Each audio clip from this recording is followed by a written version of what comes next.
For a decade, I managed every route in your dad's aviation business. Now you're letting me go because your girlfriend handles operations. I asked the boss's son. Pack your desk today, he demanded. I gave him my ID card. You have 30 minutes before the entire fleet stops flying. Send your father my regards. For a decade, I managed every route in your dad's aviation business, I said, my voice steady even though my hands were shaking. Now you're letting me go because your girlfriend handles operations. Preston Morrison stood across the conference table from me, his expensive suit perfectly tailored, his face flushed with anger and something that looked almost like panic. Sienna sat beside him, clutching her rose gold iPad like a shield, her perfectly manicured nails tapping against the case. Before we continue, please hit that subscribe button if you believe expertise and loyalty should be valued over empty credentials. It's free and helps us reach others who've been underestimated. Now let's see what happened next. Pack your desk today, Preston demanded, trying to sound authoritative but mostly sounding like a child throwing a tantrum. Security will escort you out. I reached into my pocket and pulled out my ID badge, the one I'd carried for 10 years, the plastic worn smooth from a decade of swiping in and out of the server room that had become more home than my actual apartment. I looked at my photo from 2014, back when I still had hope in my eyes, back when I believed loyalty and expertise mattered. Then I placed it on the conference table between us. It landed with a small final click. You have 30 minutes before the entire fleet stops flying, I said calmly, checking my watch. It was 2:04 p.m., send your father my regards. That's when Preston's smile finally died. My name is Cassandra Hayes, and this is the story of how I brought down a regional airline without breaking a single law, just by walking out the door. But to understand how we got to that conference room, to that moment, to those 30 minutes that would destroy everything Preston's father had built, you need to understand what I was. What I'd become over 10 years of sacrifice that nobody saw, nobody valued, and nobody understood until it was far too late. I was the invisible foundation of Morrison Aviation. And foundations, when removed, don't just leave a gap. They bring down everything built on top of them. 10 years earlier, I'd walked into a cramped server room in Newark that smelled like burnt circuit boards and desperation. I was 28, freshly unemployed after the tech startup I'd been working for imploded during the recession, and I was interviewing for a position I barely understood at a regional airline I'd never heard of. Gerald Morrison, the founder and CEO, had looked at my resume for maybe 30 seconds before asking me a single question. Can you build something from nothing? I'd said yes, mostly because I needed the job and would have said yes to almost anything. But Gerald had believed me.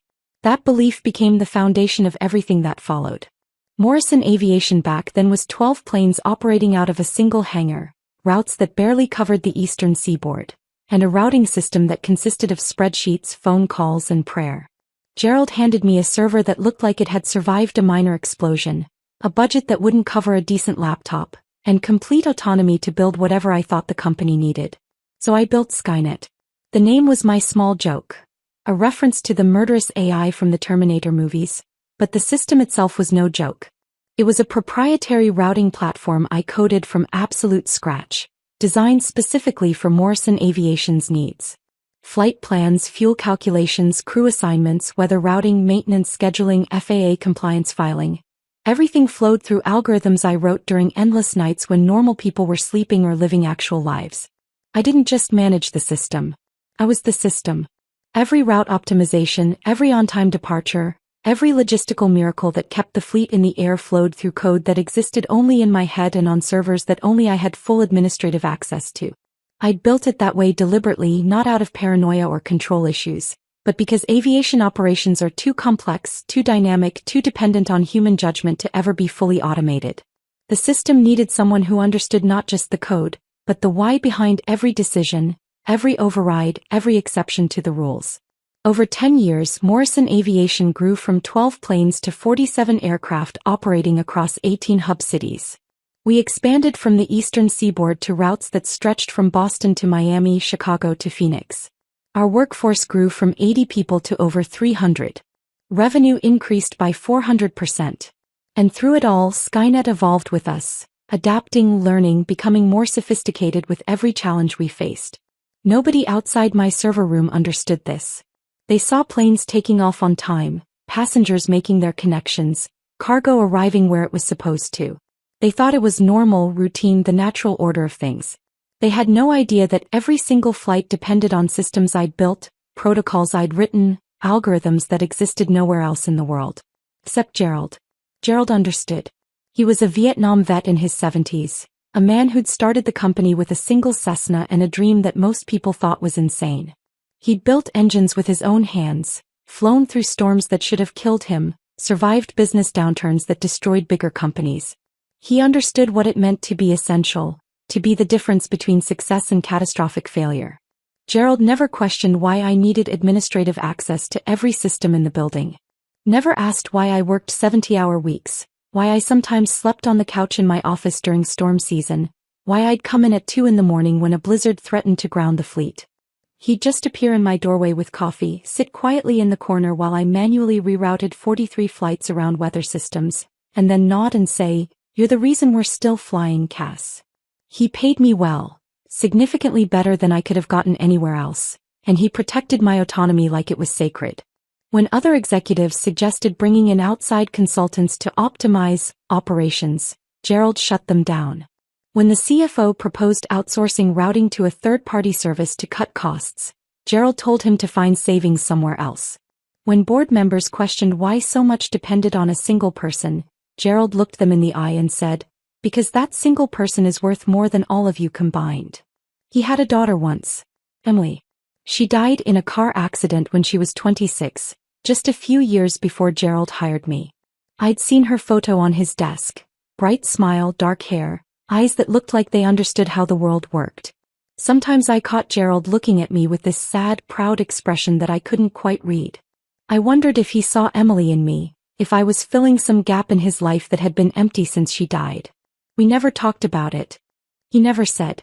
But there was an understanding between us, a bond built on mutual respect and the recognition that some people are built differently, that some people give everything to their work because their work is the only thing that makes sense.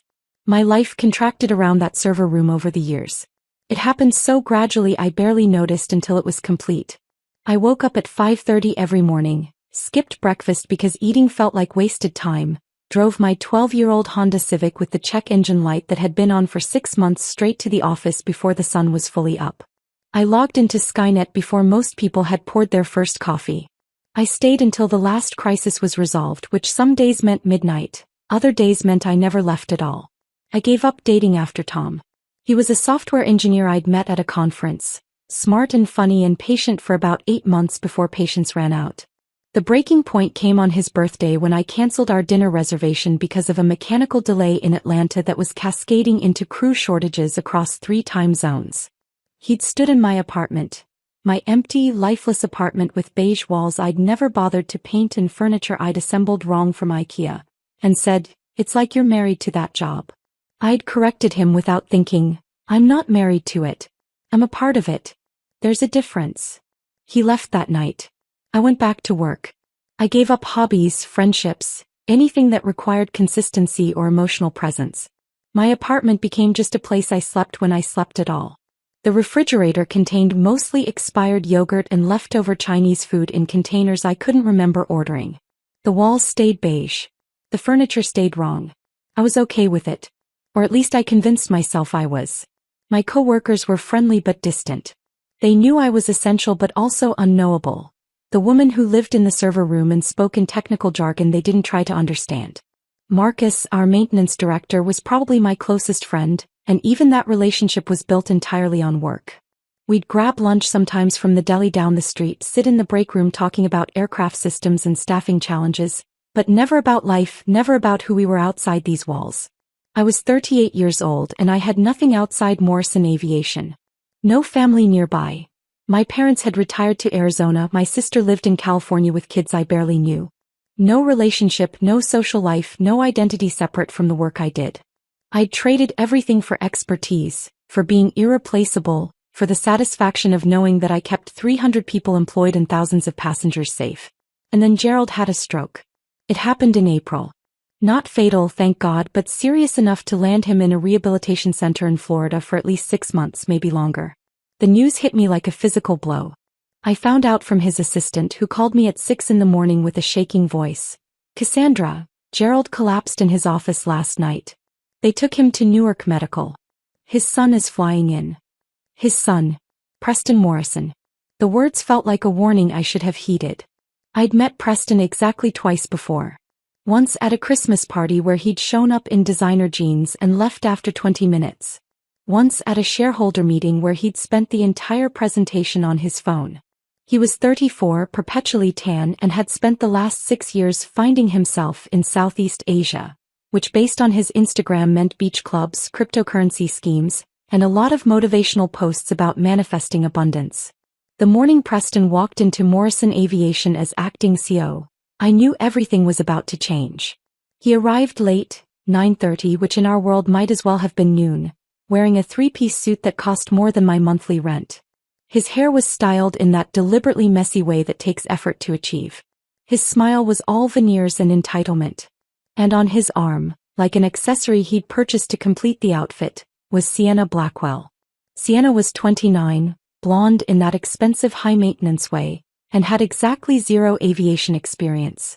I knew this because I'd looked her up immediately after Preston's announcement email, excited to introduce Sienna Blackwell as our new Director of Operational Excellence. Her LinkedIn showed she'd been a brand strategist for a kombucha company that went bankrupt after their bottles started exploding in stores. Before that, a social media influencer specializing in detox teas and sponsored wellness posts. She was going to be in charge of operations. The operations I'd built. The systems only I understood. I sat in my server room that morning watching the monitors display the complex dance of 47 aircraft across 18 cities, and felt the ground shift beneath me. Everything I'd built, everything I'd sacrificed, everything I'd become over 10 years was suddenly vulnerable in a way it had never been before. Preston and Sienna wanted to modernize, to streamline, to democratize the knowledge. They wanted transparency and collaboration and all the buzzwords that people use when they don't understand what they're actually managing. They wanted to make me replaceable. And 3 weeks later in that conference room they tried. That's when I placed my ID badge on the table and started the 30-minute countdown that would prove exactly what happens when you fire the foundation and expect the building to keep standing. They walked into my server room on a Tuesday morning without knocking, without asking, like they owned the place, which technically Preston did. I was in the middle of preventing a cascading delay situation in Denver. A storm system was forming over the Rockies, and I had 3 flights that needed immediate rerouting or we'd have passengers stranded for 8 hours with no hotel coverage. My fingers were flying across the keyboard, eyes locked on 3 monitors simultaneously, left screen showing weather patterns in real-time radar, center displaying fuel reserves and alternate airport capacities, right tracking crew availability and FAA filing windows. I had maybe 4 minutes to make decisions that would save the company $60,000 and prevent a customer service nightmare. That's when I heard Preston's voice, too loud for the small room, shattering my concentration like a hammer through glass. Cassandra. Just the woman we wanted to see. I didn't look up immediately. Couldn't. I was in the middle of filing an emergency route change with the FAA, and if I broke focus now I'd have to start the entire sequence over. I hit enter, watched the confirmation code flash green, then allowed myself to turn my chair around slowly. Preston stood in the doorway with his hands in his pockets, rocking on his heels like he was about to deliver a TED Talk. He wore a navy suit that probably cost $4,000, his hair styled in that deliberately messy way that takes 20 minutes to achieve. Beside him, Sienna clutched her rose-gold iPad like a shield, her eyes scanning my workspace with barely concealed disgust. I watched her gaze move from the tangle of cables on the floor to the half-empty energy drink cans on my desk to the coffee stains on the industrial carpet that had been there since before I started. Preston, I said, my voice carrying the kind of exhausted patience you reserve for children who don't understand why they can't pet the wild animal. The door was locked for a reason. What can I do for you? We're doing a culture audit, Sienna announced, her voice bright and sharp like breaking glass. She stepped further into the room, wrinkling her nose slightly at the smell. Burnt circuit boards, stale coffee, the metallic tang of electronics running too hot for too long. Preston and I feel like Morrison Aviation needs to evolve. Become more collaborative. More transparent. I looked at her for a long moment. Transparent. You want to make the routing algorithms transparent. We want to democratize the knowledge, Sienna said, like she was reading from a business self-help book she'd skimmed on a plane. Right now, too much institutional knowledge is siloed. If something happened to you, if something happened to me, I interrupted, the entire operation would collapse in about 90 minutes. That's not a threat, Preston. That's logistics. Preston's smile tightened. See, that's exactly the kind of mindset we need to shift. No one should be irreplaceable. That's not healthy for you or the company. I wanted to laugh. Instead, I turned back to my monitors where a new alert was already flashing. The Denver reroute had triggered a crew timing issue in Salt Lake City that needed immediate attention. Is there anything else? I'm kind of in the middle of keeping your planes in the air. We'll schedule a proper meeting, Preston said, and I could hear the edge in his voice, the barely controlled irritation of someone who wasn't used to being dismissed. This week, we need to discuss operational restructuring. They left. The door clicked shut, and I sat there staring at my screens, feeling something cold and certain settle in my stomach. This was how it would begin. Over the next 3 weeks, I watched Preston and Sienna systematically dismantle everything Gerald had built, decision by catastrophic decision. They started with Marcus. Marcus had been our maintenance director for 15 years. He was 53, built like a retired linebacker, and could diagnose engine problems by sound alone. I'd seen him walk past a plane on the tarmac, stop, tilt his head and say, "That's a failing compressor bearing in the number 2 engine." He was right. He was always right. Marcus had saved the company hundreds of thousands of dollars by catching issues before they became catastrophic, before they grounded planes or, worse, endangered lives. Preston fired him on a Wednesday and replaced him with a predictive maintenance app. Marcus called me that night. I was still at the office at 9 p.m., dealing with a fuel pricing anomaly that was throwing off our cost calculations. My phone buzzed. "Marcus." I answered. "They let me go, Cass." His voice was shaking, something between anger and disbelief. 23 years in aviation. 15 with Morrison. They gave me 2 weeks severance and a pamphlet about career transition services. "I'm so sorry, Marcus." I meant it. He was one of the few people in the company I actually respected, actually trusted. "That app they're using?" Marcus continued, his voice getting harder. "It grounded 2 planes today for sensor errors that don't exist. False positives. Meanwhile, it completely missed a hydraulic leak on the Atlanta shuttle that I flagged this morning. They ignored me. Said the app would catch it if it was real." He paused. "They're going to kill someone, Cass. You know that, right?" I knew. I'd seen the reports. I'd documented the hydraulic leak myself and sent it to Preston with a detailed explanation of why it needed immediate attention. His response had come back within minutes. "Thanks for the feedback, Cassandra. Let's trust the new systems and embrace the change journey." That emoji. That goddamn smiley face. It became the punctuation mark of my professional execution, appearing at the end of every dismissive email, every rejected recommendation, every warning I sent that was ignored. I started documenting everything. Not just the technical issues, but every conversation, every decision, every warning I gave that was brushed aside. I created a folder on my personal drive, not the company server, and filled it with emails, screenshots, incident reports, cost analyses showing exactly how much money each of Preston's decisions was hemorrhaging. I told myself I was building a case, creating evidence that even Preston couldn't ignore. But deep down I knew I was building a different kind of insurance. They eliminated the night dispatch team next. Preston announced it in a company-wide email with the subject line, "Operational Optimization."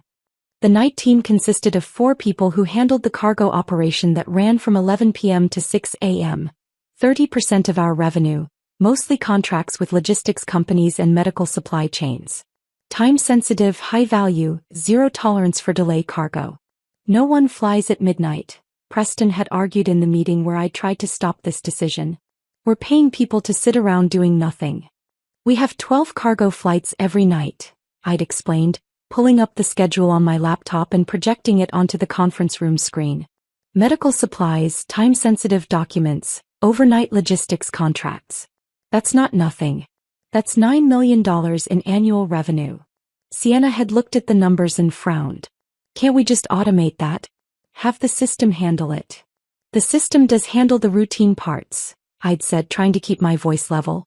"But when there's weather or mechanical issues or crew problems at 3 in the morning, Someone needs to make decisions in real time. The automation handles the easy stuff. Humans handle the chaos. Preston had smiled that practiced, dismissive smile. I think we can manage. If issues come up, we'll address them then. The night team was gone by Friday. By Monday, we'd missed 2 critical cargo deadlines because a mechanical issue in Memphis went unnoticed for 6 hours. The client canceled their contract. That was $3 million in annual revenue gone. I sent Preston a detailed breakdown of the cost. He replied, "Learning curves are part of growth. Let's stay positive." Then Sienna started shadowing me. She appeared in my office one morning with her rose gold iPad and a smile that was all teeth and no warmth. "Preston thought it would be great if I learned the operations side from you. Knowledge transfer. Knowledge transfer. Like 10 years of expertise could be downloaded in a few casual observation sessions." She sat in the corner of my server room, scrolling through Instagram, occasionally looking up to ask questions that revealed a comprehension of aviation operations roughly equivalent to a golden retriever's understanding of quantum physics. "Why do we have so many different route codes?" she asked one afternoon, examining her manicured nails. "Couldn't we just number them 1 through 10? Make it simpler." I stared at her, trying to formulate a response that wouldn't get me fired on the spot. "Because we have 47 aircraft operating across 18 hub cities with different fuel capacities, passenger loads, crew certifications and weather patterns.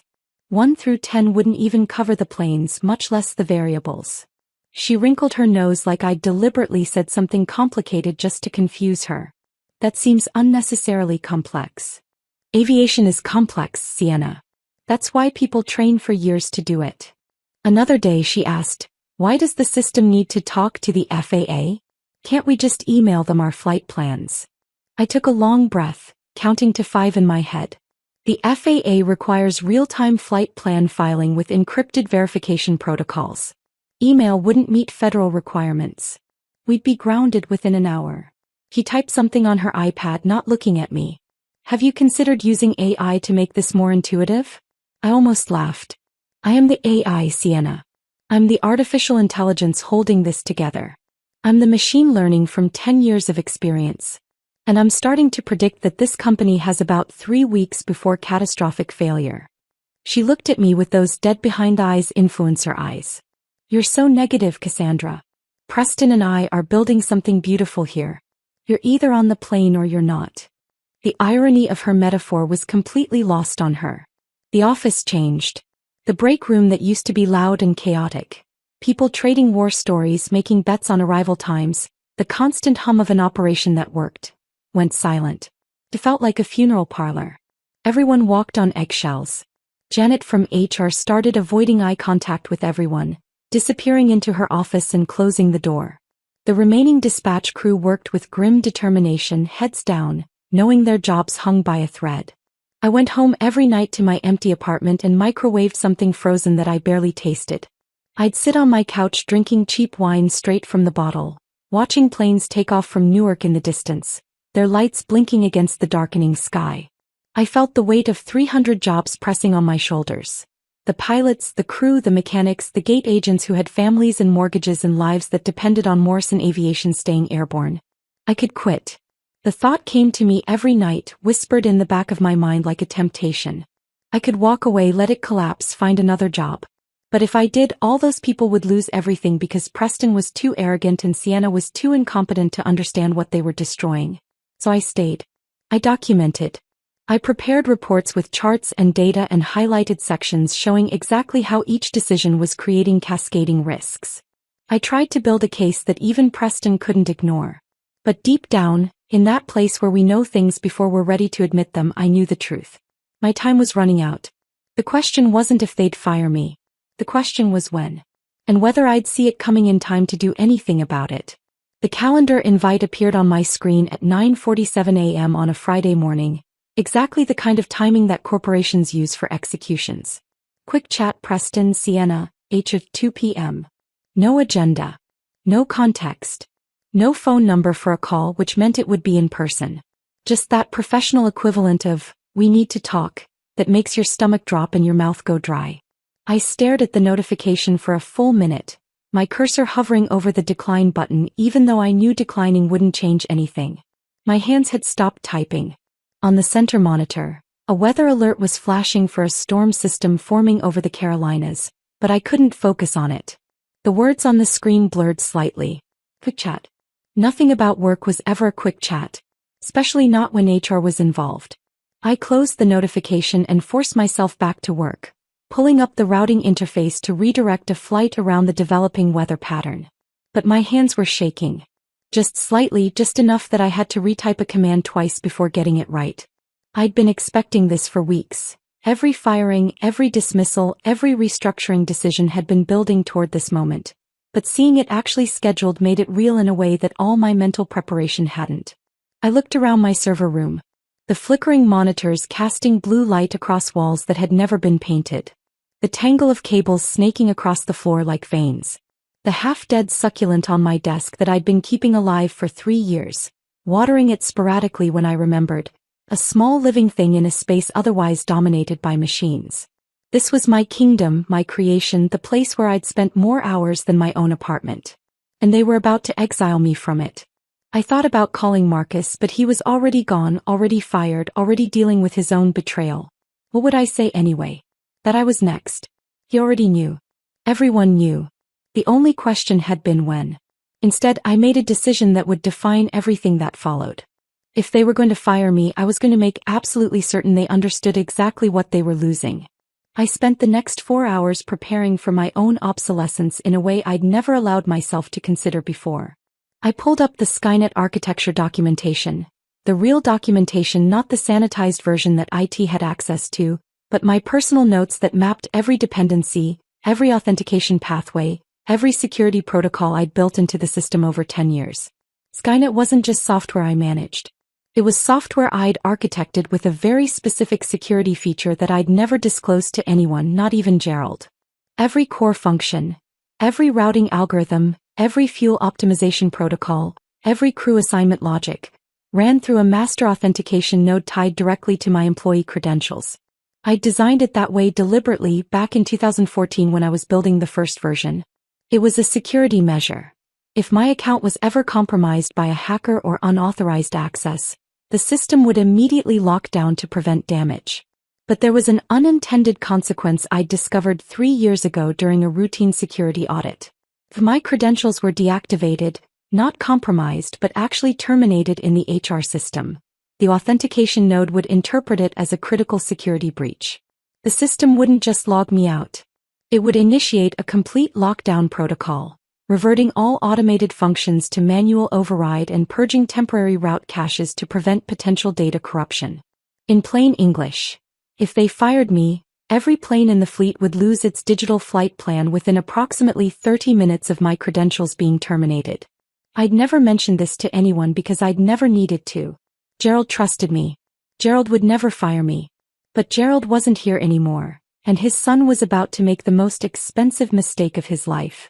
I sat back in my chair, staring at the documentation, understanding with perfect clarity that this wasn't a bug in the system. It was my insurance policy. At 1:45 p.m. I began quietly cleaning out my desk. Not obviously, I didn't want to telegraph anything to the few remaining coworkers who might glance through my office window. But methodically, I transferred my personal photos to my phone. The one of my grandmother who'd raised me. The picture of me and my sister from 5 years ago, the last time we'd seen each other in person. I deleted my browsing history, cleared my personal bookmarks, logged out of my email on my phone. I backed up exactly nothing related to Morrison Aviation. No files, no code, no documentation. If they wanted my knowledge, they should have valued it while they had it. I packed the framed photo of my grandmother that had sat on my desk for 10 years. The glass cracked slightly in one corner from the time I'd knocked it over during a particularly stressful night. I packed the stress ball shaped like an airplane that Gerald had given me on my 5th anniversary, his way of acknowledging what I did without making a big deal of it. I watered my succulent one last time, knowing it would be dead within a week under anyone else's care. Then I sat in my chair and waited, watching the clock on my monitor count down the minutes. At 1:58 p.m. I stood up, smoothed down my shirt, the same polyester company polo I wore most days, wrinkled from being pulled out of a drawer that morning, and walked to the executive conference room. The one with the glass walls overlooking the tarmac, where you could watch planes taxi while your career was terminated. The symbolism felt almost poetic. I could see them through the glass before I opened the door. Preston sat at the head of the long table like a king on a throne, his posture carefully arranged to project authority he hadn't earned. Sienna was to his right, clutching her iPad against her chest like a shield. Janet from HR sat in the corner, her face pale, her hands folded on the table in front of her. She looked like she wanted to disappear into the floor. I opened the door. All three of them looked up. "Cassandra, have a seat," Preston said, gesturing to a chair positioned noticeably lower than his. A power move I'd read about in the same business books he'd apparently skimmed during his years of finding himself. I remained standing. I prefer to stand. Bad back. Comes from carrying this company for a decade. Preston's jaw tightened. Sienna's nostrils flared. "Look, Cassandra," Preston started, his voice trying for gentle and landing somewhere around condescending. "We've been evaluating the organizational structure and Sienna and I feel that your approach to operations is, how do we say this? Too traditional," Sienna interrupted, leaning forward with that earnest expression influencers use when they're about to say something they think is profound. "We need agility. We need someone who embraces innovation, who isn't stuck in legacy systems and territorial thinking. Someone who's a culture fit." I looked at her for a long moment. "Someone like you." "Exactly." Sienna beamed, completely missing the sarcasm dripping from my voice. "I've been studying operational frameworks for 3 weeks now, and I really think I can bring fresh energy to routing and logistics." I felt something inside me snap. Not anger exactly. Anger is hot, reactive, uncontrolled. This was different. This was cold, crystalline clarity. The kind of clarity that comes when you finally stop fighting gravity and just let yourself fall. "For a decade, I managed every route in your dad's aviation business," I said slowly, deliberately, my voice steady even though my hands were shaking. "Now you're letting me go because your girlfriend handles operations?" Preston's face flushed red. He stood up, trying to reclaim whatever authority my words had just stripped from him. "This isn't about Sienna. This is about you refusing to adapt, refusing to collaborate, refusing to watch incompetence crash planes?" I interrupted. "Yeah, guilty." "Pack your desk today," Preston demanded, his voice rising. "Security will escort you out. We'll email the severance details. Sign the NDA and you'll get 4 weeks' pay." 4 weeks. 10 years of 80-hour weeks. 10 years of missed birthdays and holidays and relationships that died because I was always at work. 10 years of keeping his father's dream alive while Preston was getting high on beaches in Thailand and posting about manifestation. 4 weeks of severance. I reached into my pocket and pulled out my ID badge. The magnetic strip was worn almost smooth from a decade of use. The plastic was cracked at the corner. My photo was from 2014, back when I still had hope in my eyes. Back when I believed that loyalty and expertise and hard work actually mattered to the people who benefited from it. I looked at that photo for a long moment. Then I placed the badge on the conference table between us. It landed with a small final click. "You have 30 minutes before the entire fleet stops flying," I said calmly, checking my watch. It was 2:04 p.m., "Send your father my regards." Preston laughed. Actually laughed like I'd just told a joke he didn't quite understand but felt obligated to acknowledge. "What are you talking about? We have full access to Skynet. IT confirmed it this morning. Everything's backed up on the cloud." "You have access to the interface," I said, meeting his eyes. "You don't have access to the authentication node. And in about 30 minutes, when HR deactivates my credentials in the system, Skynet is going to interpret that as a critical security breach and initiate emergency lockdown protocol." The smile slid off Preston's face like ice cream melting in July. "You're bluffing," Sienna said, but her voice wavered, uncertain now. "Am I?" "Coy. Ask them about master authentication dependencies. Ask them who holds the root credentials for the routing core." I picked up my bag from where I'd set it by the door. "Or don't. Either way, I'm not your problem anymore." "Wait," Preston started, reaching out like he might physically stop me. "Oh, one more thing," I said, pausing at the door, looking back at them one last time. "When the system locks down, it defaults to manual routing. That means someone will need to physically create flight plans for every single aircraft using paper charts and calculators. Last time that happened was 1987. Takes about 4 hours per plane. You have 47 aircraft. I looked directly at Sienna. Hope you're fast at math. I walked out. Behind me I heard Janet gasp. Heard Sienna's frantic voice asking Preston what I was talking about.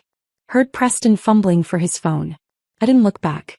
I took the elevator down to the parking lot, got in my 12-year-old Honda Civic with the check engine light that would probably never get fixed, and drove exactly 2 miles to a diner called the Landing Strip. It was 2:24 p.m. when I slid into a booth by the window. I ordered coffee and cherry pie from a waitress who looked too tired to care why I was there in the middle of the afternoon on a Friday. And then I waited for the world to end. At 2:31 p.m., my phone started buzzing like an angry wasp trapped in my purse. I pulled it out and looked at the screen. Preston Morrison. I declined the call and set the phone face down on the diner table. The waitress had just brought my pie, cherry with a lattice crust that looked homemade, and I wasn't about to let Preston ruin it. The phone buzzed again. Sienna Blackwell. Declined. Janet from HR. Declined. A number I didn't recognize but assumed was IT. Declined. I took a bite of pie. The filling was perfect, not too sweet with just enough tartness to make my mouth water. I chased it with coffee that actually tasted like coffee instead of the burnt sludge from the office break room. Outside the diner window, I could see planes taking off from Newark in the distance, their wings catching the afternoon sunlight as they climbed into clear blue sky. My phone buzzed with a text. Marcus. Cass, what's happening? Systems are throwing errors I've never seen before. I stared at the message for a moment, then set the phone down without responding. I wanted them to feel it. I wanted them to understand in real time what it meant to lose the person who held everything together. I wanted Preston to sit in that conference room, surrounded by people who didn't know what they were doing, and slowly realize that his girlfriend's 3 weeks of studying operational frameworks hadn't prepared her for this. I took another bite of pie. At 2:47 p.m. Marcus sent another message. First alert just appeared on the operations board. Flight 2847 to Chicago showing route authentication error. Dispatchers are panicking. Preston's screaming at I. What did you do? I smiled into my coffee cup. What did I do? I hadn't done anything. I'd simply left. I'd walked out the door like they'd asked me to. The system was doing exactly what it was programmed to do, protecting itself from unauthorized access when the master credentials disappeared. I could picture it perfectly. The operations center with its wall of monitors, the dispatchers staring at screens that were suddenly displaying errors they'd never seen before. The IT team frantically checking connections, rebooting servers, searching through documentation they didn't understand. Preston standing in the middle of it all, his expensive suit wrinkled now, his carefully styled hair falling into his eyes, his voice getting higher and more panicked with every passing minute. At 2:51 p.m. the cascade accelerated. Marcus sent a rapid series of texts. Flight 1203 to Atlanta, authentication error. Flight 0956 to Dallas, authentication error. Flight 2334 to Minneapolis, same thing. Cass, it's spreading. Every flight is throwing errors. The authentication node is looking for something and can't find it. I sipped my coffee and watched the planes outside continue their normal operations. Delta, United, American, all flying perfectly fine. Only Morrison Aviation was falling apart. Because Morrison Aviation had fired the person who knew how to keep it flying. One by one, every plane in the system was throwing red flags as the authentication node searched for my credentials, found nothing and initiated lockdown protocols.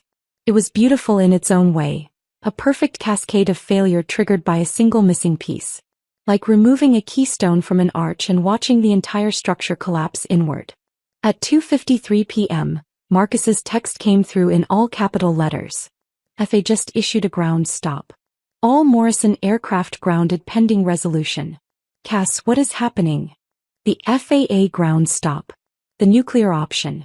The thing that happens when air traffic control decides an airline has lost control of its own operations and represents a safety risk.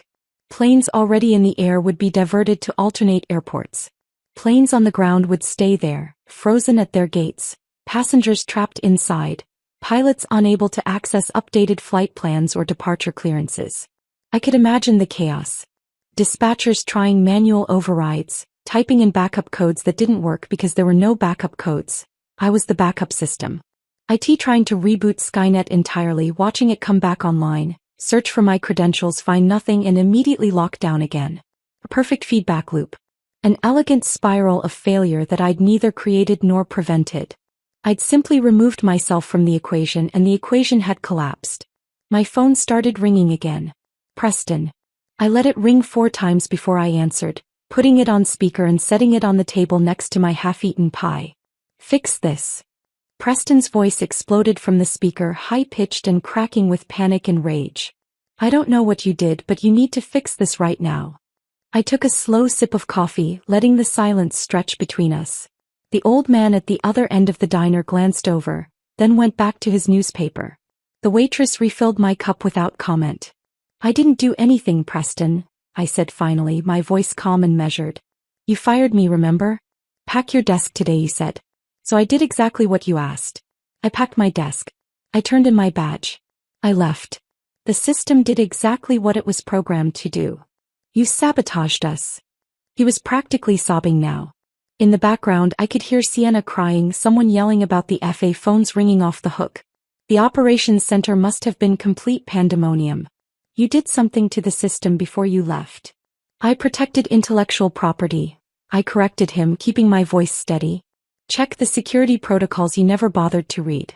Section 7.3. Master authentication nodes shall terminate upon credential deactivation to prevent unauthorized system access. It's right there in the documentation I filed with IT 6 years ago. Would you like me to email you a copy? There was a long, horrible silence on the other end. I could hear Preston's breathing, fast and shallow. Someone in the background was saying something about calling lawyers. What do you want? Preston's voice had changed now, desperation replacing anger. Money? I'll triple your salary. I'll give you equity. I'll give you whatever you want. Just come back and fix this. I felt a strange hollowness in my chest. I'd expected this moment to feel triumphant, satisfying, like justice finally being served. Instead it just felt empty. Necessary but empty. It's not about money, Preston, I said. It's about watching everything your father built burn down because you trusted your girlfriend over a decade of expertise. It's about you learning what happens when you treat your foundation like it's disposable. Why, father? Preston whispered, and for the first time he sounded less like a trust fund tyrant and more like a scared little boy who'd just realized he'd broken something he couldn't fix. You're doing this to hurt my father. That stung. More than I wanted to admit. Your father trusted me to protect his company, I said quietly. He paid me well. He respected my expertise. He understood that some people aren't just employees, they're infrastructure. You're the one who fired that protection. Now you get to explain to him why his life's work is parked on the tarmac losing $53,000 per hour. I hung up before he could respond. The diner was nearly empty now. Just me, the waitress wiping down tables, and the old man with his newspaper. Through the window, I watched planes from other airlines continue their normal operations. Takeoffs and landings, the constant rhythm of an industry that worked because people valued expertise and didn't fire the people who kept them in the air. Only Morrison Aviation was grounded. Only Morrison Aviation was hemorrhaging money and reputation with every passing minute. I finished my pie and ordered another cup of coffee. My phone kept buzzing with texts from Marcus. Updates delivered like war correspondents from the front lines. Every dispatcher is calling their own contacts trying to get information. IT says it'll take days to rebuild the authentication system from scratch. Preston just threw a chair. Security had to escort him out of the operations center. Sienna locked herself in the bathroom. Someone heard her on the phone with her mom. By 4 p.m., Morrison Aviation had canceled every flight for the next 72 hours. There was no choice. Without functioning routing systems, they couldn't file flight plans. Without flight plans, the FAA wouldn't clear them to fly. Without clearance, 47 aircraft sat useless. By 6 p.m., the story had hit the news. I watched it on my phone while sitting in my car in the diner parking lot. Footage of angry passengers at 5 different airports. Interviews with stranded travelers holding tickets they'd paid for, hotels they'd have to book, meetings they'd miss. A spokesman from Morrison Aviation reading a prepared statement about unexpected technical difficulties and working around the clock to resolve the issue. The news anchors were speculating. Cyber system failure.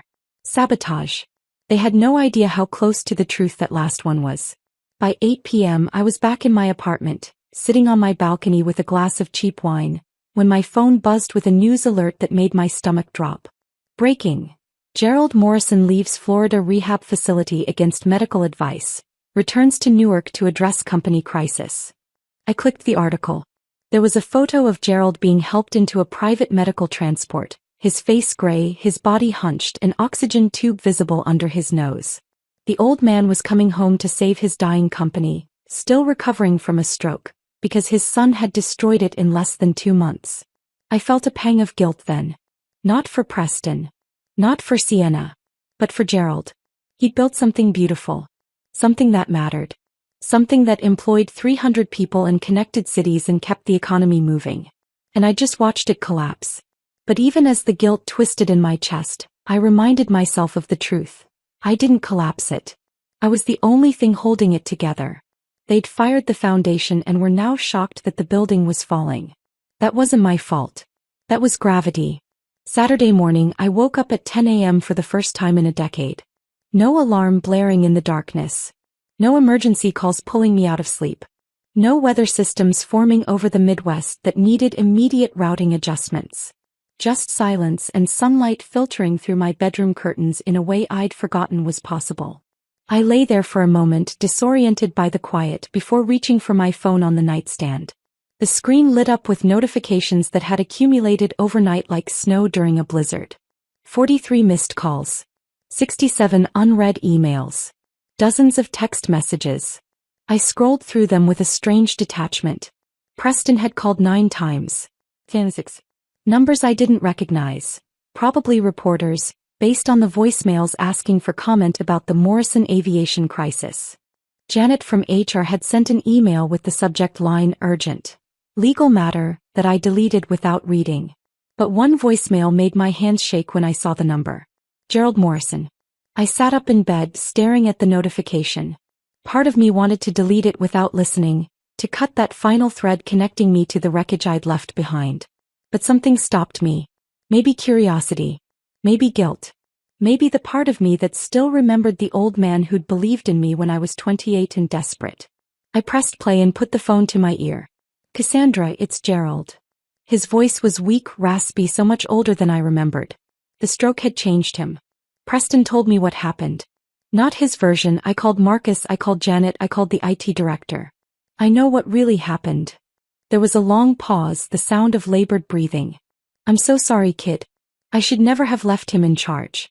I should have made provisions. I should have protected you. Another pause. I know I don't have the right to ask, but the company. 300 jobs. Will you help me save it? The message ended. I listened to it again. And then a third time. The first time I heard desperation. An old man watching his life's work crumble and reaching out to the only person who could stop it. The second time I heard genuine remorse. The sound of someone who understood they'd made a terrible mistake and was facing the consequences. The third time I heard something deeper. A father who'd lost his daughter years ago and was now losing his son's respect, his company, everything he'd built with his own hands. I sat on my balcony with coffee I'd made from actual beans, not the burnt office sludge, and watched planes from other airlines fly overhead. Delta, United, American, all operating normally while Morrison Aviation sat grounded. The fixer in me, the part that had spent 10 years solving impossible problems at 2 in the morning, screamed to call Gerald back and say yes. To walk back into that server room and restore the systems and save 300 jobs and prove that I was the only one who could do it. But the woman who'd been offered 4 weeks severance for a decade of loyalty had a different answer. I picked up my phone and called Gerald back. He answered on the first ring, breathing hard like he'd been sitting by the phone waiting. Cassandra, thank God. Look, whatever you need, name your price, name your terms. Full equity. CEO position. Complete operational control. Just please help me save this. I closed my eyes, feeling the weight of 300 jobs pressing down on my shoulders. The pilots with families. The gate agents with mortgages. The mechanics with kids in college. All of them counting on Morrison Aviation to keep flying, to keep paying their salaries, to keep existing. Mr. Morrison, I can't come back, I said quietly. Whatever you want, Cassandra. I'll give you anything. If I come back and fix this, I interrupted. I'm admitting I sabotaged the system. And we both know that's not true. Your son made a personnel decision without understanding the technical consequences. That's on him, not me. Silence on the other end. Then, in a voice that sounded broken, then what do I do? How do I fix this? I took a breath. There are no easy fixes. But I'll give you a gift because I still respect what you built, even if your son tried to destroy it. Anything. Tell me. In your office, bottom drawer of the credenza behind your desk, there's an envelope marked System Recovery Protocol. I paused, remembering the night 5 years ago when I'd written those instructions, imagining scenarios where I might die suddenly and leave the company stranded. I wrote it in case something ever happened to me. Accident, illness, whatever. Follow those instructions exactly. It'll take your IT team about 96 hours to rebuild the authentication architecture from scratch. You'll be flying again by Wednesday. Gerald was quiet for a long moment. You planned for this. You knew this could happen. I planned for my death, Gerald. I didn't plan for your son to be an idiot. But the protocol will work either way, assuming your IT team can follow directions without screwing it up. I heard him exhale, something between a laugh and a sob. What else? What else do I need to do? This was the moment that would define everything.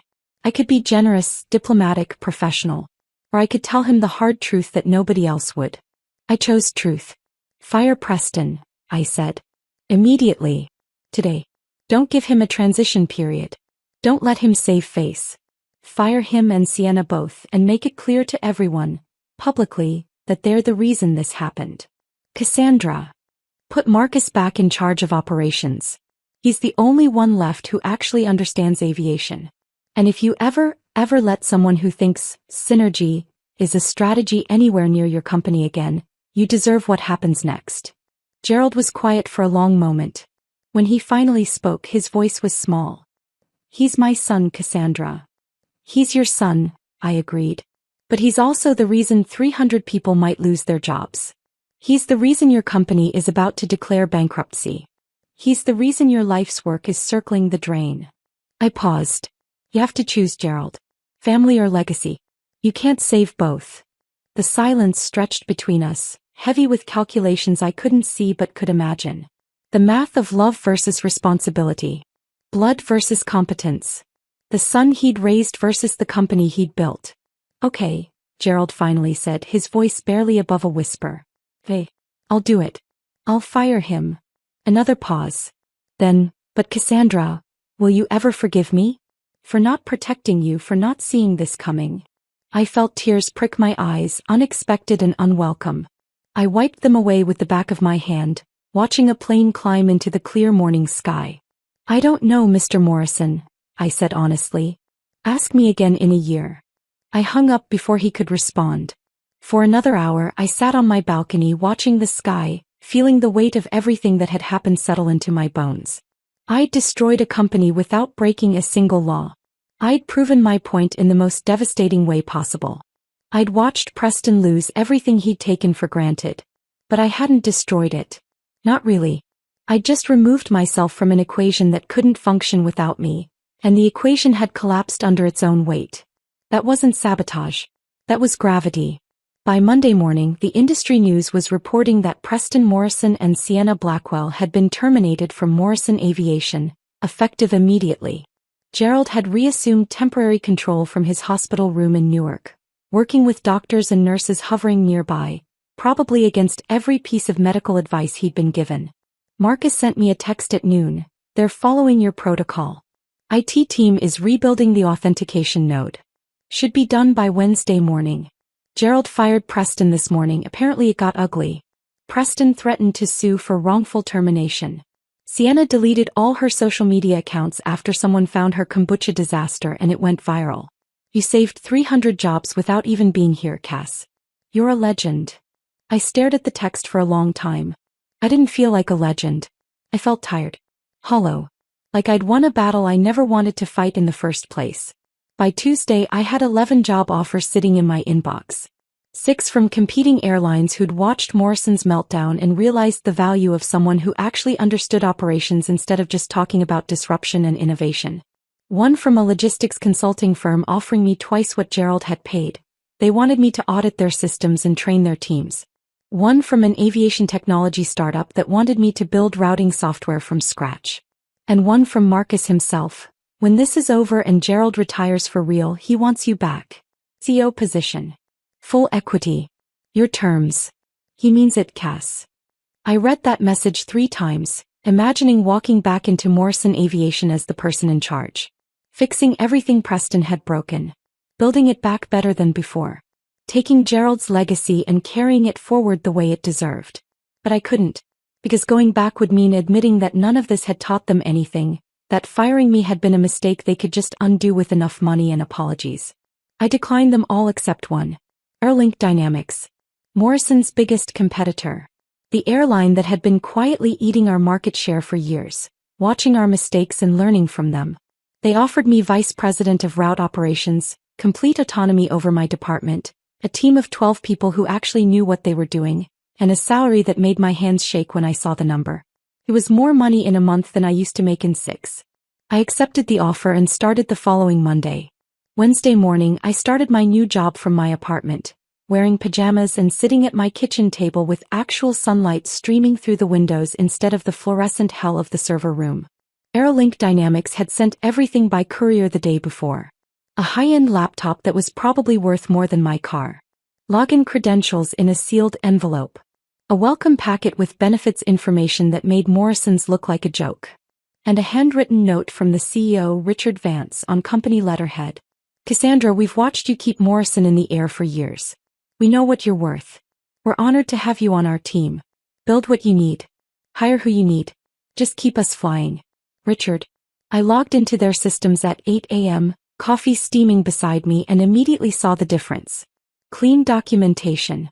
Actual documentation, not just tribal knowledge scattered across email threads and sticky notes. Proper version control on every piece of code. Backup authentication protocols with multiple redundancies.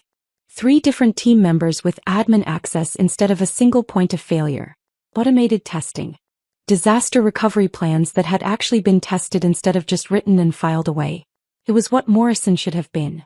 What I'd begged Gerald to invest in for years while he nodded and said, next quarter. And then forgot because there was always something more urgent, some other fire to put out. I spent the first hour just exploring the architecture, mapping the systems in my head, understanding how everything connected. Then I opened a secure chat with my new team, 12 people scattered across 3 offices who I'd been introduced to via video call the previous week, and started asking questions. They were sharp.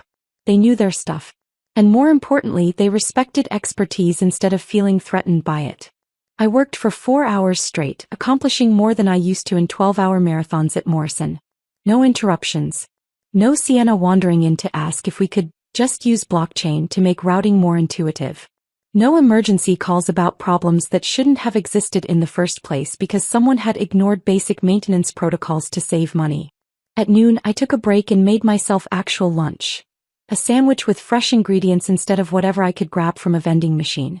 I sat back down at my kitchen table and pulled up the news on my laptop. Morrison Aviation was flying again. Barely. The headline read, Morrison Aviation resumes limited operations after week-long ground stop. They'd followed my protocol. The IT team had rebuilt the authentication architecture from my instructions.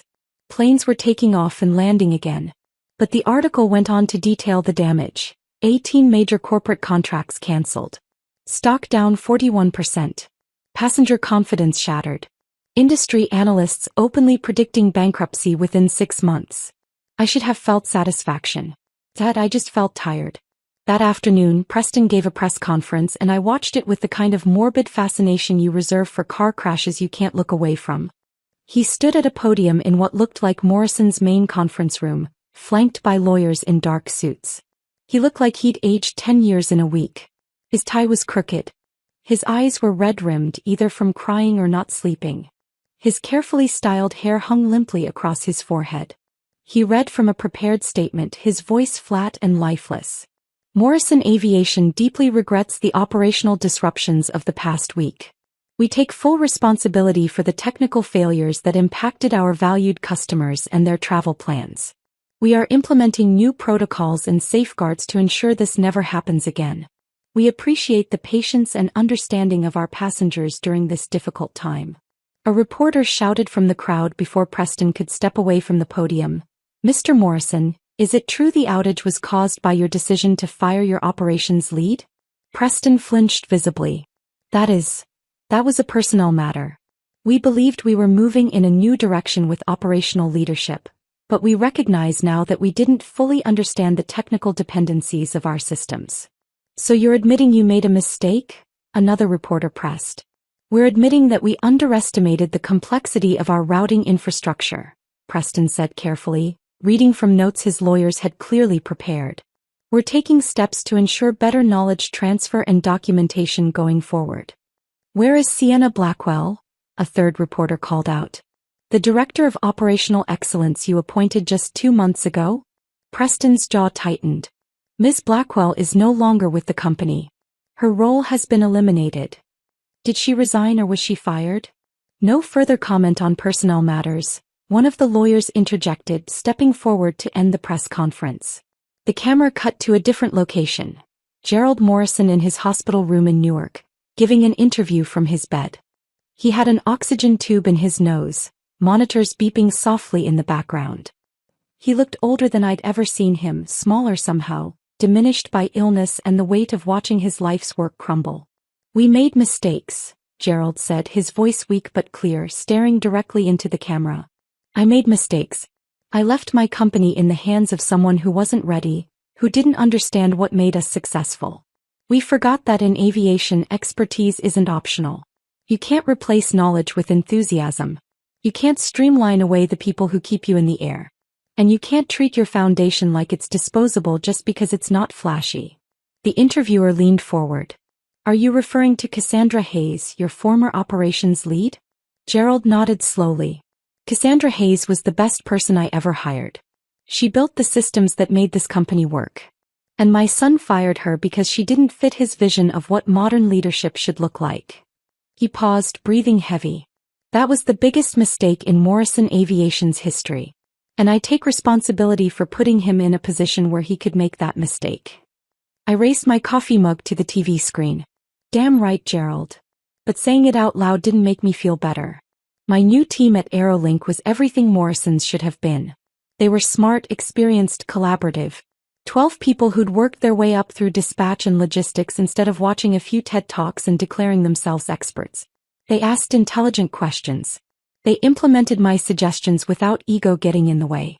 They challenged me when they thought I was wrong, but they did it respectfully, with data and reasoning instead of just dismissing expertise they didn't understand. For the first time in a decade, I left work at 5 p.m. Actually stopped working. Closed my laptop. Turned off notifications. I took weekends off. Real weekends where I didn't check email or monitor flight schedules or worry about weather systems forming over the Rockies. I went on a date with a guy I met at a coffee shop near my apartment. His name was David. He was a software engineer at a startup, early 40s, divorced, no kids. He actually understood what I did for a living. When I told him about routing algorithms and authentication protocols, his eyes lit up instead of glazing over. We saw a movie. Some thriller I barely paid attention to because I kept thinking about the fact that I was on a date in a movie theater like a normal person instead of sitting in a server room at 9 p.m. on a Saturday. Afterwards, we had dinner at an Italian place. We talked about books and travel and favorite restaurants. Normal things. Things that had nothing to do with planes or operations or systems collapsing. "You seem different than I expected," David said over tiramisu we were sharing. "Different how?" "I don't know. Lighter maybe? Like you're actually here instead of thinking about 10 other things." I smiled. "That's because for the first time in 10 years, I'm not responsible for keeping planes in the air during my personal time." It felt surreal. Like I was playing at being a regular person after years of being a machine, a tool, a single point of failure in a system that had consumed everything I was. I started going to the gym. Bought a membership, went 3 times a week, remembered what it felt like to be in my body instead of just a brain attached to a keyboard. I bought plants for my apartment. Real ones that needed actual care. Watering schedules, sunlight requirements, the kind of responsibility that wasn't life or death but still mattered. I called my sister in California. We hadn't talked in over a year except for perfunctory text messages on birthdays. "Cass." She sounded shocked when she answered. Is everything okay? Yeah, I said, realizing how sad it was that she assumed something must be wrong for me to call. I just wanted to talk. We stayed on the phone for 2 hours talking about nothing important. Her kids, her job, her husband's new obsession with sourdough bread. When I told her I'd quit Morrison, she started crying. I was so worried about you, she said, her voice thick. The last few times we talked you sounded like a ghost. Like you were disappearing into that job and there was nothing left of you except work. I hadn't realized how visible it had been. How much I'd lost of myself. Within a month, 3 other regional carriers reached out to me about consulting contracts. Word had spread through the industry about what happened at Morrison. And instead of seeing me as a saboteur, which I'd half expected, half feared, they saw me as a cautionary tale about what happens when you don't value expertise. I turned down most of the offers, but I did accept one invitation that surprised me.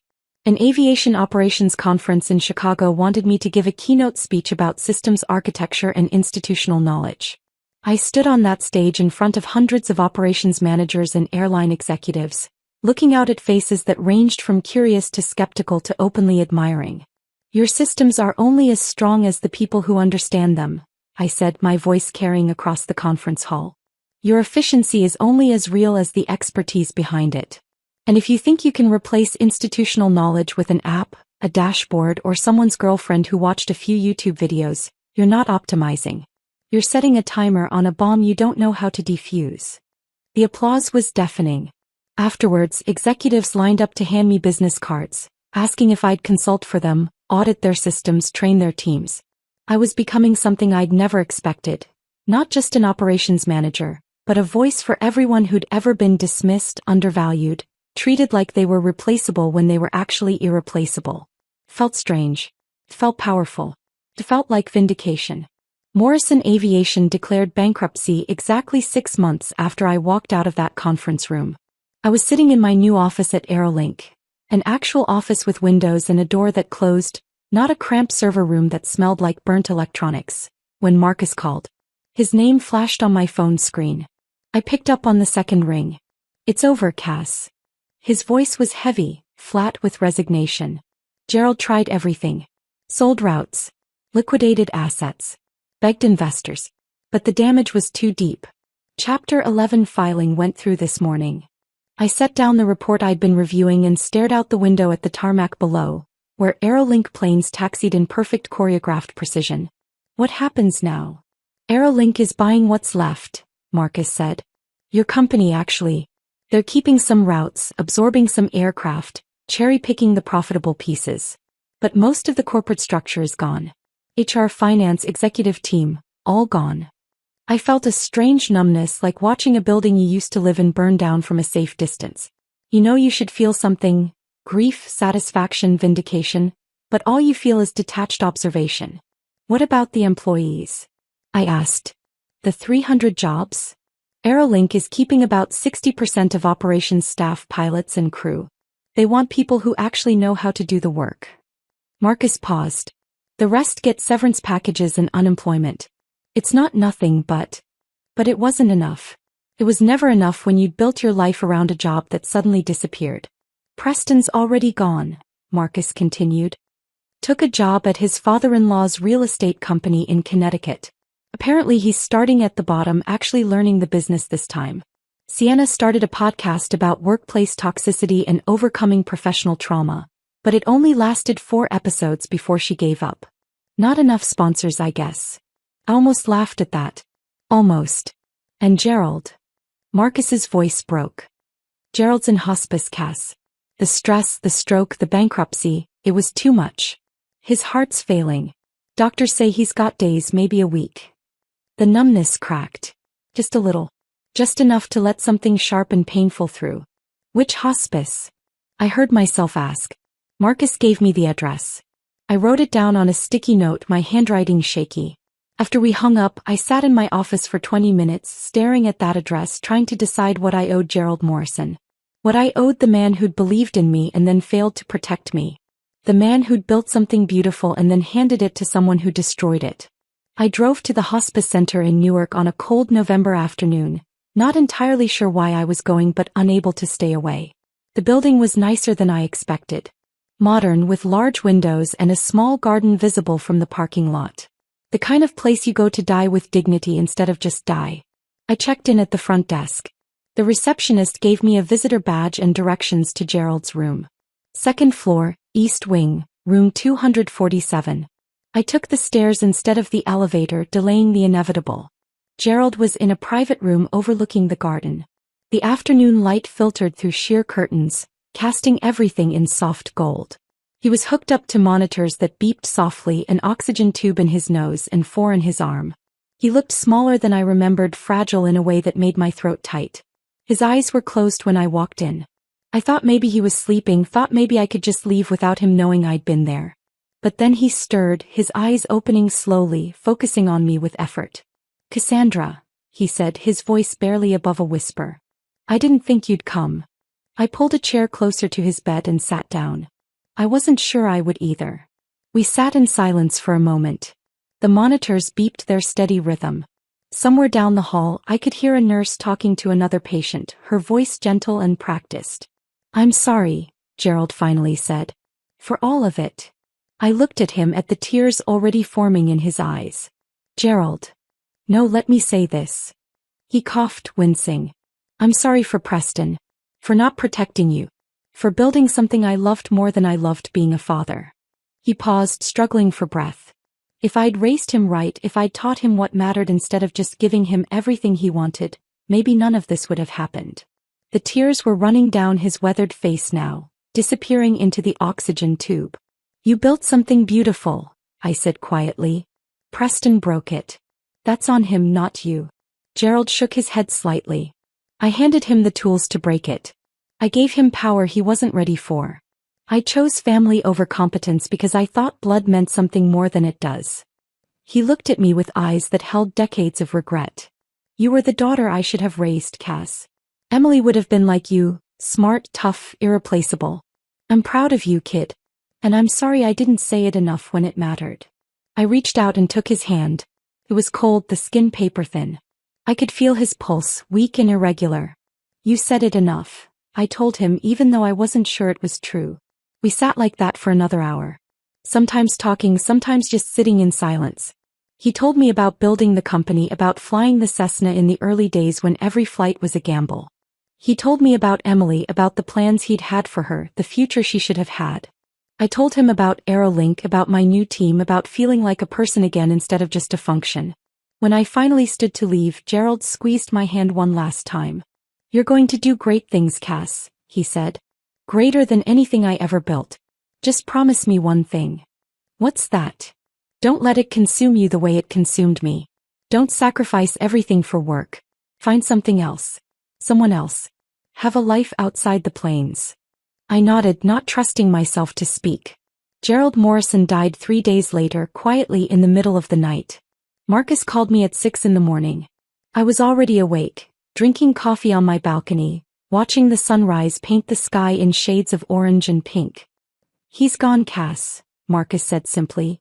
"Nurses said he went peacefully in his sleep. No pain." I hung up the phone and sat there on my balcony, staring at the sky, waiting to feel something.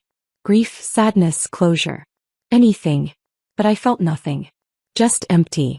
The tears came later, in the shower, great heaving sobs that seemed to come from somewhere deep and broken inside me. I cried until the water ran cold, until there was nothing left. I wasn't crying for the company or the revenge or any of it. I was crying for the old man who'd seen something in me that I hadn't seen in myself. Who'd trusted me when trust was the most valuable thing he had to give. Who'd built something beautiful and watched it die because he'd made one terrible decision about who to trust with his legacy. The funeral was small. Marcus was there, standing beside me in a suit that didn't quite fit. A few old pilots who'd flown with Gerald in the early days. Some family members I didn't know. Cousins and nephews who'd probably shown up hoping there was money left to inherit. Preston stood on the other side of the funeral home, as far from me as possible. He wore an expensive black suit and sunglasses even though we were indoors. He didn't speak to me. Didn't even look at me. Just glared from across the room like I was the villain in his story. Like I was the one who'd destroyed everything instead of just walking away from his destruction. Sienna wasn't there. Probably for the best. I stood by Gerald's casket, closed, polished wood with brass handles, and said a silent goodbye to the man who'd taught me that expertise matters, that some things can't be replaced, that loyalty is a currency that should be spent carefully and never wasted on people who don't value it. I went back to work the Monday after the funeral because I didn't know what else to do. I sat in my office at AeroLink, staring at my computer screen, trying to focus on route optimization reports and crew scheduling algorithms. But my mind kept drifting back to that conference room 6 months ago. To Preston's face when I told him he had 30 minutes. To the moment his smile died and he realized what he'd done. I'd won. I'd gotten my revenge. I'd proven my point. I'd watched Preston lose everything. His position, his girlfriend, his father's respect, his inheritance. Morrison Aviation was gone, dissolved into bankruptcy and sold for parts. And I had a better job, a better salary, a better life. But none of it felt the way I thought it would. Victory wasn't triumphant. It wasn't satisfying. It was just empty. That night, I sat on my balcony with a glass of wine, watching planes take off in the distance, thinking about the 30-minute countdown that had destroyed everything. I'd wanted Preston to feel what I felt. The dismissal, the disrespect, the crushing weight of being treated like you're disposable. And he had felt it. He'd lost everything. But watching him lose it all hadn't healed anything inside me. It had just added more weight to an already heavy burden. Maybe that's what revenge really is. Not justice. Not closure. Just adding more broken pieces to an already broken world and pretending it makes you whole. 1 year after I walked out of Morrison Aviation, I stood in my new office at AeroLink Dynamics with floor-to-ceiling windows overlooking the runway and realized I barely recognized my own life. The office itself was a statement. Spacious, bright, with actual natural light instead of the fluorescent prison of the server room. A standing desk I actually used. Plants that were thriving instead of barely surviving. Photos on the wall. Me and David at a restaurant, me and my sister on a hiking trail, me receiving an industry award at the operations conference. I was vice president of route operations for the largest regional carrier in the Northeast. I had a team of 12 brilliant people who actually understood what they were doing, who challenged me respectfully and implemented ideas collaboratively instead of defensively. I made more money in a month than I used to make in 6 at Morrison. But more than the money or the title, I had something I'd forgotten was possible. A life outside of work. I took weekends off. Real weekends where I didn't think about routing algorithms or authentication protocols or whether a storm system over the Midwest was going to cascade into system-wide delays. I had hobbies. Photography. I'd bought a decent camera and started taking classes. Hiking. David and I had joined a group that did weekend trips to state parks. Cooking actual meals with fresh ingredients instead of microwaving whatever was fastest. David and I had been together for 8 months now. It was serious in a way I'd never allowed myself before. We just booked a vacation to Iceland for the spring. 10 days of exploring, disconnecting, actually being present instead of constantly monitoring my phone for emergencies. My sister had flown in from California the previous weekend to visit. We'd spent 2 days just being sisters. Brunch, shopping, talking about nothing and everything. Sitting in a cafe in Hoboken, she'd looked at me across the table with tears in her eyes. "You look different, Cass," she'd said. "Lighter somehow. Like you're actually living instead of just surviving." He was right. I was living. But sometimes late at night when I couldn't sleep I still thought about that conference room. About Preston's face when I told him he had 30 minutes. About the exact moment he realized competence wasn't something you could fake. About Gerald in the hospice room, apologizing for failures that weren't entirely his to own. A letter arrived at my office in early December, forwarded from Morrison Aviation's bankruptcy lawyers. The envelope was hand-addressed, the handwriting neat but unpracticed, like someone who didn't write by hand very often. The return address was Stamford, Connecticut. Preston Morrison. I held it for a long moment, debating whether to just throw it away unopened. But curiosity won. Inside was a single page, handwritten on plain stationery. "Cassandra, I know I have no right to contact you and you have every right to ignore this or throw it away without reading. But I wanted you to know that I understand now what I did. Not just to you but to my father, to the company, to everyone who depended on us. I was arrogant. I was ignorant. I thought I could fake expertise because I'd never had to earn anything in my life. Everything was handed to me. Money, opportunities, second chances.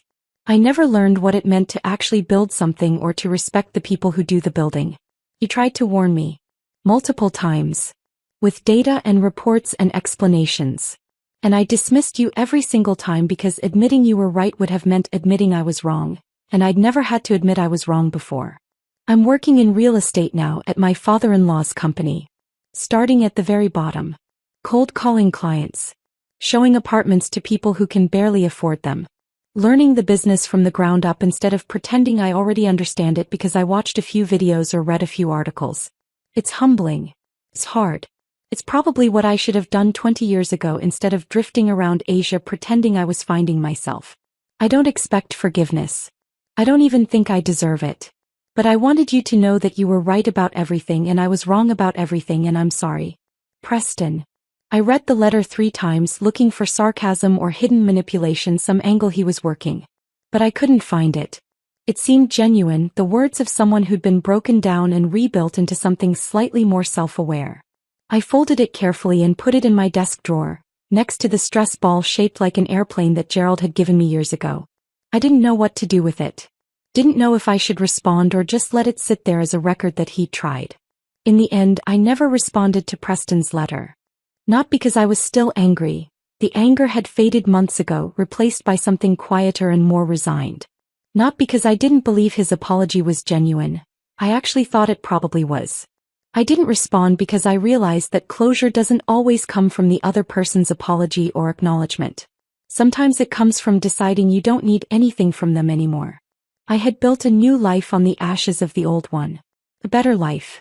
A life where I was valued, where my expertise mattered, where I had boundaries and hobbies and relationships that weren't just transactional. I had learned the lessons I needed to learn. That competence is expensive and rare and should be valued. That the people who keep the lights on deserve respect and protection. That loyalty is a currency that should never be wasted on people who treat you as disposable. But I'd also learned something else, something harder and more complicated. Revenge doesn't heal you. It doesn't make you whole. It just proves a point, and points are cold comfort when you're alone with your thoughts at 3 a.m.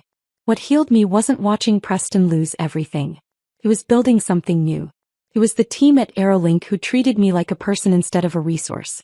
It was the weekends with David where we talked about books and travel instead of flight schedules.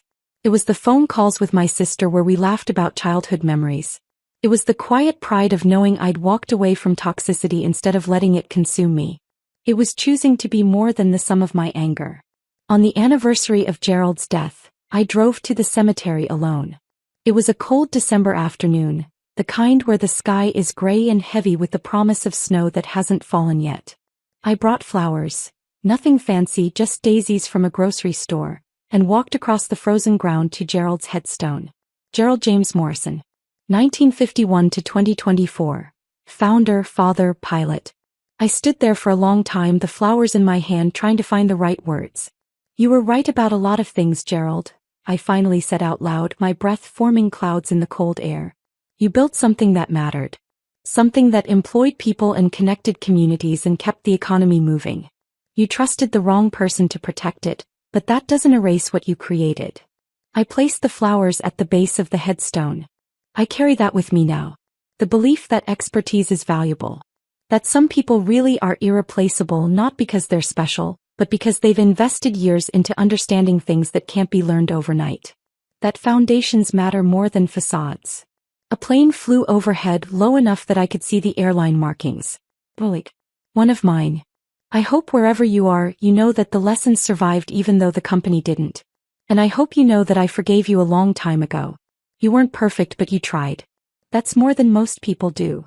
I drove away from the cemetery and headed toward the airport, watching planes take off and land in their careful choreography. Somewhere up there was a flight I'd helped route that morning.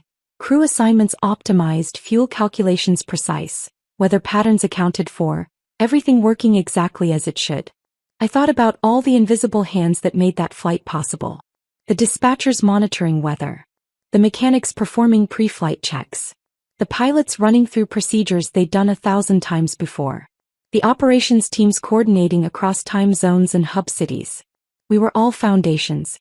We were all irreplaceable in our own ways, even if the organizations we worked for sometimes forgot that. And maybe that was the real lesson I'd learned from everything that happened.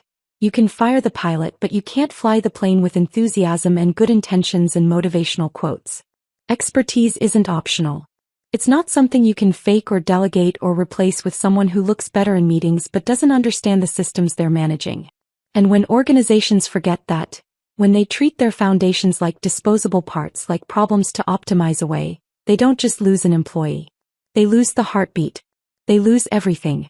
I pulled onto the highway heading home, the afternoon sun breaking through the clouds and painting everything in shades of gold. Behind me, Morrison Aviation was gone, dissolved into bankruptcy and memory. Ahead of me, the road stretched open and clear. I had a dinner reservation with David at 7. A team meeting tomorrow morning where we'd discuss expansion into 2 new hub cities. A photography class on Thursday. A phone call scheduled with my sister this weekend. A life. An actual life instead of just an existence built around preventing catastrophes. And for the first time in more than a decade, I wasn't looking back. I was flying forward, steady and sure, toward a horizon that was finally my own. If this story of calculated justice had you hooked from the 30-minute countdown, hit that like button right now. My favorite part was when Cassandra placed that ID badge on the table and calmly told Preston he had 30 minutes before the fleet stopped flying. What was your favorite moment? Drop it in the comments below. Don't miss more powerful stories of revenge and resilience like this. Subscribe and hit that notification bell so you never miss an upload.